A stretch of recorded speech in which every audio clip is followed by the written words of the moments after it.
بآیاتش ترا کار جزی نیست، کہ از یاسین او آسان بمیری. اس قرآن کی آیات سے تمہارا یہی سروکار رہ گیا ہے کہ عالم نزا میں سورہ یاسین سنا دو، جان آسانی سے نکل جائے، مشکل جو ہے مرحلہ آسان ہو جائے. یہ صرف ایصال ثواب یا حصول ثواب کا ایک آلہ بن گیا. کیا کر رہے ہیں اس قرآن کے ساتھ؟ اس کی قدر و قیمت کا کیا اندازہ ہم نے کیا؟ بہرحال جو بھی ربع صدی لگائی ہے آپ کے شہر لاہور میں، سن 65 میں منتقل ہوا تھا، یہاں 90 آ گیا ہے. اب تو ربع صدی میں تو کوئی کمی نہیں رہی. اور پہلی جو 2 تقریریں کی تھی مسلمانوں پر قرآن مجید کے حقوق کہ سوچو، صدر ایوب کا دور تھا، وہ جشن منایا گیا تھا، 1400 سالہ جشن نزول قرآن.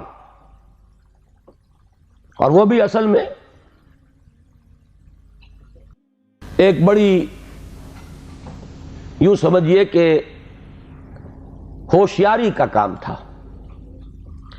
بہت قسم کے جشن منتے تھے، جشن مہران، جشن فلاں، رقص و موسیقی. تو انہوں نے سوچا کہ مولویوں کو بھی رشوت کے طور پر ایک جشن دے دو، الاٹ کرو. 1400 سال ہو گئے، لہذا قرآن کو سونے کے تار سے لکھو. ایک تو یہ کام، اور دوسرے یہ کہ قرات کی محفل منعقد کرو.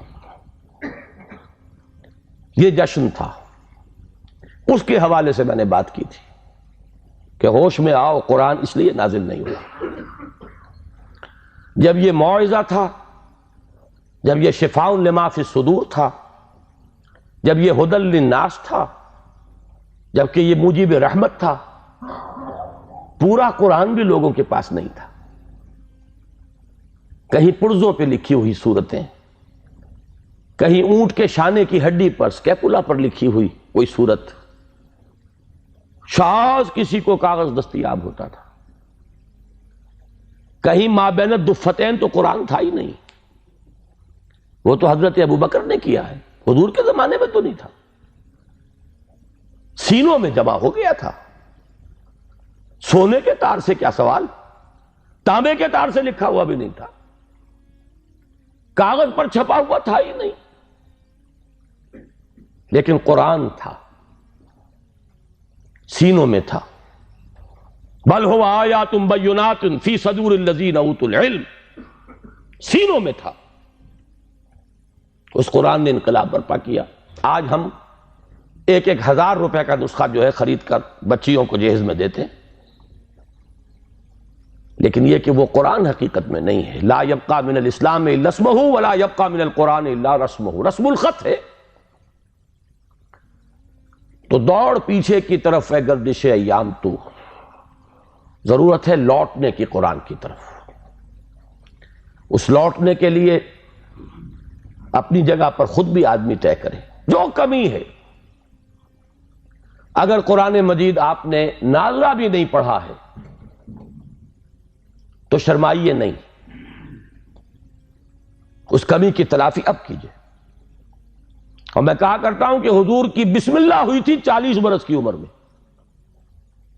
جب قرآن کی پہلی آیت نازل ہوئی ہے اور حکم ہوا اقرا، آپ نے یہ کہا تھا ما انا بقاری، میں تو پڑھنے والا نہیں ہوں، پڑھا ہوا نہیں ہوں. 40 برس کی عمر تھی تب قرآن پڑھنا شروع کیا. It's never too late. قرآن پڑھیے، قرآن سمجھیے، قرآن پر عمل کیجئے. اگر اللہ نے آپ کو فہم کی ایک بلند تر سطح پر، ہائر لیول آف کانشسنس پر فائز کیا ہے، اسی لیول کے قرآن کو پڑھیے. یہ ایک قرآن نہیں ہے، اس میں ہزاروں قرآن ہیں. ہر شعور کی سطح کا ایک قرآن اس میں علیحدہ موجود ہے، اور ہر دور کی علمی سطح پر، اس کے افق پر ایک خورشید تازہ کے مانند یہ قرآن طلوع ہوگا. لیکن ضرورت ہے اس میں لگنے کی، کھپنے کی، اس میں ڈوبنے کی، اس میں غوطہ زنی کی. قرآن میں ہو غوطہ زن اے مرد مسلمان. اس سے ذرا آگے بڑھیے. اللہ نے دولت دی ہے، لگائیے اس کام میں. اور اللہ نے اولاد دی ہے جو سب سے بڑا ایسٹ ہے انسان کا، جو اصل صدقہ جاریہ ہے. تو لگائیے اس کام میں. ابھی میرے ایک بڑے عزیز دوست، بڑی قدر ہے میری نگاہ میں ان کی، ایئر فورس میں بڑے اونچے مقام پر ہیں. وہ فرما رہے تھے کہ میں نے اپنے بعض عزیزوں سے یہ کہا کہ قرآن کالج میں بچوں کو داخل کرائیں، لیکن معلوم ہوا کہ آپ کے ہاں تو وہ اردو میڈیم ہے. اب اونچی سوسائٹی وہ تو اردو میڈیم میں اپنے بچے کو نہیں بھیجے گی، تو آپ کوشش کریں. میں نے کہا کہ ٹھیک ہے، سوچیں گے اس پر. بات سمجھ لیجئے کہ قرآن کالج آپ کے معاشرے کی ان ضرورتوں کو پورا کرنے کے لیے نہیں ہے. قرآن کالج ان دیوانوں کے لیے ہے جو طے کر لیں کہ ہمارا مطلوب و مقصود دنیا نہیں آخرت.